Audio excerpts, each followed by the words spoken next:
All right, good afternoon. There was a comment on one of the truck forums the other day about, etiquette at pull apart. And it kind of got into a little bit of, what tools do you take? And I thought, I haven't really explained what I take when I go to pull apart a lot. I've actually got a bumper sticker on my truck that proclaims me to be a member of their platinum level club. Kind of a joke. But I go to pull apart all the time, and this is my kit that I take with me when I go to pull apart. Tools kind of move in and out of this sometimes. My kids, whenever they needed to borrow tools, I used to hand them this kit, but I got tired of missing tools out of it. And there's some tools I'm missing from it right now. But this is pretty much what I take when I go to pull apart. A hacksaw. Hacksaw is a good idea. There's times you'll be needing part, and if you got a hose that won't come off, you can cut through a hose in a hurry with a hacksaw. I've actually hacksawed the front end off a car one time, a front corner off a Mustang, because my son wrecked his Mustang and we needed the front left sheet metal. The workers, when I walked up the counter with the corner off a Mustang, they were kind of upset at me and said, "How did you get that?" Because you're not allowed to use power tools. I said, "Well, I hacksawed it off." "That's a lot of work." "Oh yeah, it is.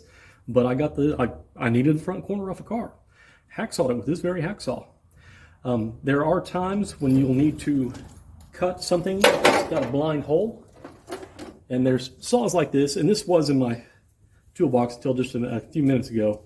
Honestly, you don't really need one of these when you're at pull apart. You take your blade off the hacksaw, you wrap a rag around it, and there you go. You got a plunge saw. Handy tool. Your bigger screwdrivers. I've got two big screwdrivers I keep in here, in addition to my two smaller screwdrivers. I'm going to cover these first, though. The big Phillips, there's some things you need a big Phillips for. This one's bent. Don't really care. It's my pull-apart screwdriver. The big screwdriver I use as a pry bar sometimes. If you get the largest one, flathead screwdriver you can get, you can use it as a punch. You can use it as a screwdriver. You can use it as a pry bar. So get you a big one of these. I got these snap ring pliers, I think at a garage sale. It was in a box of tools or something, I don't remember. They were electrical taped together. I've needed snap ring pliers at pull apart before and not had them and just had to pass up on a part. So now I haven't even untaped these from when I bought them. But they sit in the bottom of my toolbox, and so long as I have them in there, I won't ever need them, right? Hammers. I take a small hammer. I don't take a big massive hammer. For one, hammers add a lot of weight real fast. And I've literally used an axle off the ground at pull apart to beat something else that I needed, break something else free. So take a small hammer. It's perfect size for using this as a punch. And there are people who will be screaming at their monitors right now saying, "Use the tool properly, don't misuse tools." I paid for the tools. I can use them however I want. I've made my own tools. If you are a technician and you have your tools and you're at pull apart, you use them how you need to. Don't let somebody tell you what the best use of that tool is. If you're working on aircraft, oh yeah, I've worked for the Air Force. Been in the Air Force for 28 years now, and you use the proper tool for the job in the Air Force. When I'm working at pull apart, I'll misuse my tools all day long because that's what works. Scraper. One of these little paint scrapers. I have a handful of these in my toolbox, and these are the handiest things. If you go to get a part loose and it's got a gasket and the gasket is old and stuck, if you can get this under the edge of the part and you get this hammer on it, you're going to get that gasket out of the way in a hurry. These are handy. I do try to keep a chisel. I got two in here at the moment. I'm not sure why. I need to put this one back in my main toolbox. A small chisel like this should be all you really need at pull apart. Carrying two chisels is, that bigger chisel does add, half a pound of weight. So I'll set that aside and put it away here in a minute. Needle nose pliers. This kind of goes along with snap ring pliers. If you put it like that into something that's a snap ring use, sometimes you can use these as snap ring pliers. I try not to because it tends to make up a little wonky. They get wobbly if you do that. These also have a wire cutter in them, which is handy, although I keep a wire cutter also. Sometimes you got to take if you got a screw tucked in somewhere, you can use these. Usually if you've got something like a screw though, you want to use a pair of needle nose vice grips. So needle nose vice grips, these things are dinky, but man, they are handy. These are actually broken very slightly, so they don't close all the way. I can't get them closed anymore. But get a good quality pair of these. You'd be surprised what you can get loose with a pair of locking vice grips, needle nose vice grips. Sockets. So I have a set of standard and metric sockets, and I hate that I have to carry both sets, but I do play with older trucks. When it came time to build my kids their own toolbox sets, I didn't buy them any standard tools at all. I just went metric. You know, if you're a younger guy and you're just getting started now, don't buy standard. Don't bother. Standard tools are a waste of time for anybody who's working on anything that's made in the last 20 years. Cars, I think my Chevy truck is probably one of the last vehicles that had standard bolts in it. So at some point I'll ditch these standards and get them out of here, but for now I've got all the way up to 7/8. Having a 7/8 3/8 drive socket is important. If you'll notice, none of these sockets here are 1/2 inch. I've got 1/4 inch and I've got 3/8. I do have, well, let me go get it. I left it somewhere else. This is a Harbor Freight breakover bar. It's the one they sell. They probably have a 1/2 inch one. I was looking for something that was short enough to fit in my toolbox, and this is. It's got a 3/8 inch bit on it, or adapter on it. So I can put a 7/8 inch socket on this, and I can get the big stuff usually with this. If I need a cheater pipe, then I can throw a cheater pipe over the end of it. But having the socket sizes all the way up to 7/8 matters. So get you a cheap breakover bar like this with a 3/8 inch end on it, and I don't have to carry any 1/2 inch drive tools. So I do have a single wobble on here. I don't like using these. They're really chintzy. I have a 1/2 inch adapter. If I do have to throw a 1/2 inch tool in here, if I know I'm going to be getting something bigger, I can pull out one of my bigger sockets and toss it in the toolbox. I already have the adapter handy. I've got a couple of Torx bits, the bigger ones. I have a smaller set of Torx bits. There used to be a couple bigger ones on here. I broke them, but so I can handle Torx stuff usually. If it's German, you know, those internal Torxes they use and the triple squares and stuff like that, I don't carry that stuff. I'm done with German cars. I'll work on our race team's BMW, but other than that, I really don't like their overuse of job security bolts. I don't like their wonky engineering. I don't like having to take off 5 layers of stuff to do one thing. So I don't play with German cars. Bolt extractor kit. I bought this from Craftsman years and years ago when they still had stores. It's a little bit of a trick to open.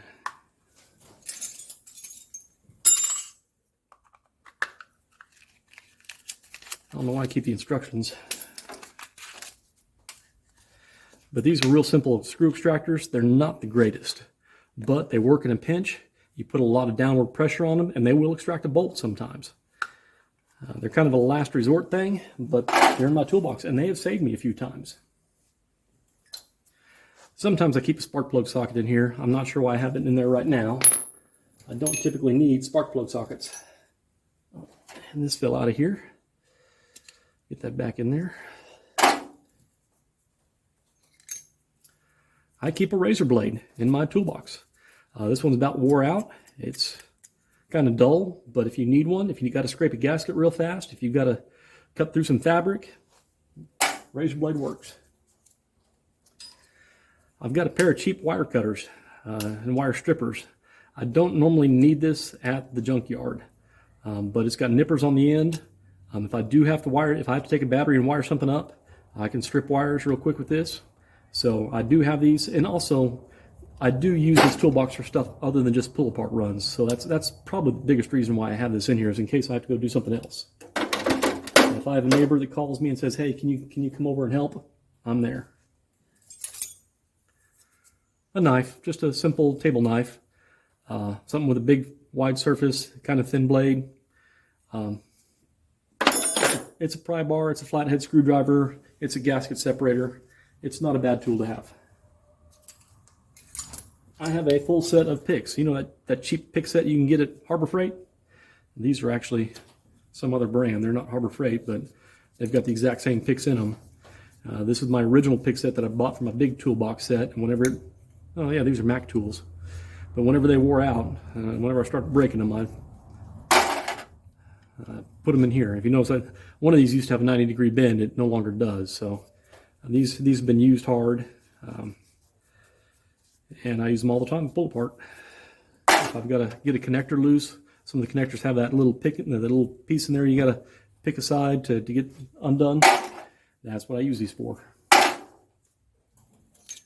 A mirror. You know, sometimes you're working on something and it's a blind hole and you don't know how it goes together, or you haven't done it before. You're pull apart trying to figure out how to get the part. You can get behind there and see what there is.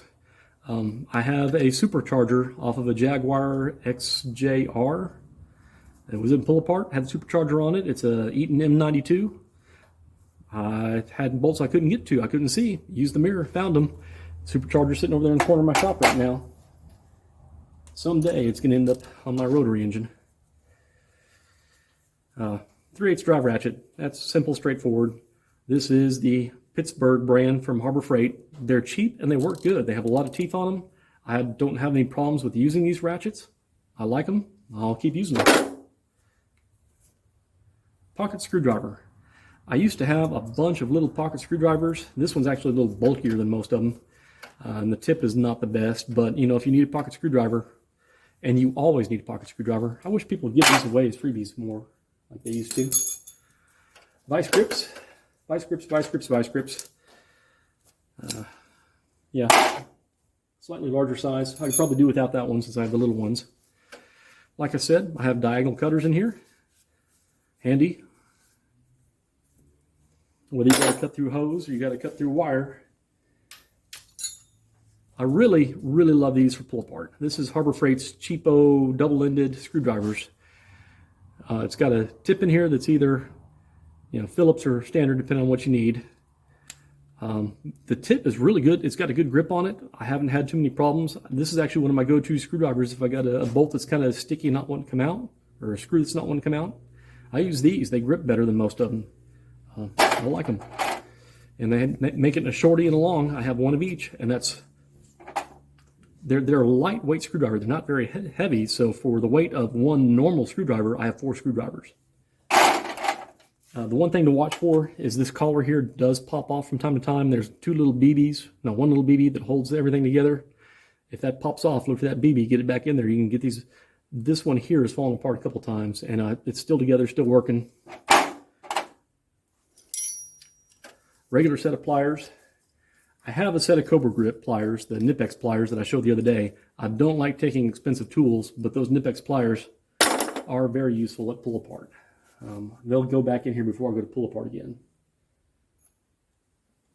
I'm not sure why I have that in there. Okay, 1/4-inch drive sockets. I've got standard and metric, and I hate having standard and metric. I've already said that, but I'll reiterate, it's stupid. I've got 2 deep sockets on here, a 10 and a 13. Here pretty soon I'm going to have to get an 8, I think. We're starting to see smaller and smaller socket sizes or bolt sizes on stuff.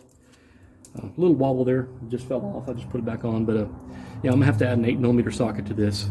And I do have, if you notice, an adapter between 1/4 and 3/8 drive on here. So 1/4-inch sockets are a must. And my 1/4-inch ratchet, oh, yep. I've got a nicer ratchet, and I don't take it. This is a beat-up old Craftsman. The teeth are pretty big. It's got, you know, doesn't have a whole lot of teeth on it, but it works if I don't put too much torque on it. If I put too much torque on it, it'll skip. But I'm careful not to.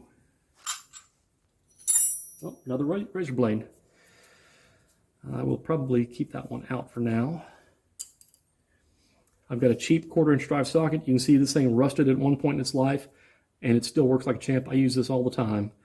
I really like it when the locking mechanism on my sockets works, but you can see this, that's a problem at pull apart. But then again, I'm not going to use my most expensive tools. Oh well. Extension for the 3/8 drive. A magnet. You got to have a magnet to pull apart. This is one, the back half of it fell off, so it's only got that much reach on it. But handy. I've rescued tools that pull apart with that. So here's a bit I found at pull apart last time. I pitched it in my toolbox, forgot about it. You will need a set of deep sockets, period. I don't want to carry around a lot of deep sockets. If you carry around a full set of standard and metric, that's heavy as hell. For the most part, if you have to go with one socket set, I think that the metrics have more sizes. They're more likely to get a bolt that's the wrong size than a standard socket size would do. So a set of 3/8 drive, standard deep well sockets, metric deep well sockets, sorry. Allen keys. I've got Harbor Freight's cheapest Allen key set. It works. I've seen the key sets that have the handle on them and whatnot. Those are less useful. These can be used in more situations than those handle type ones, but you got to keep track of them. It's really easy to lose one at pull apart. And then wrenches. I've got a whole pile of wrenches here from 8mm on up to 3/4 inch. I had standard and metric. I'm missing wrenches from each set now because my kids have used it so much and lost stuff. I've got a Sharpie. I'm not sure why I have this in here, but it weighs almost nothing, so I'm not going to worry about it. If I need to mark something when I take it out, there we go. Some cheater pipe. This is just 3/8 conduit I had laying around. I've got some that I keep here in the shop for cheater pipe. But yeah, that makes a whole lot of difference also, being able to have a cheater pipe when you're at pull apart. So I'm going to grind this edge down and include this in my toolbox from now on. Very thin wall, lightweight, but it's got enough beef to it that if you've got a crank on something, it'll help. So another little addendum that I forgot. I used to keep this broken half a file in here, and I'm going to put it back in. There are times I've had to deburr the ends of things to get them out, and just having a little file helps. If you got a nail file even, sometimes those work. This is just a broken rat tail file that I had, or I guess it's not a rat tail, it's a triangular file, but had it laying around. I threw it in my toolbox for a while. I don't know why I took it out. It's going right back in. I'm not sure why I have these little dinky vice grips in here. I've got big vice grips. You do need a big pair of vice grips. Density-wise, these are heavy. They're a significant addition to your toolbox, but vice grips are handy. There's no way around it. Put a big pair of vice grips in your toolbox. So that's basically a rundown of what I take to pull apart. Sometimes, if I'm doing work on engines, if you know you're going to need some stuff off the front of an engine, you can pitch a harmonic balancer puller in there. I've got this old one that's beat up. This piece here is stuck on. I can't get it off, but you know what? It works fine for pull apart. So I'll throw that in my kit all of a sudden. The main thing is you're going to be lugging this all around the yard. This kit here is not very heavy. I can hump it around, and I'm not stressing too hard. So that's what you need for pull apart. So hope you got something out of that. Hope that your next pull apart trip is more productive because of it.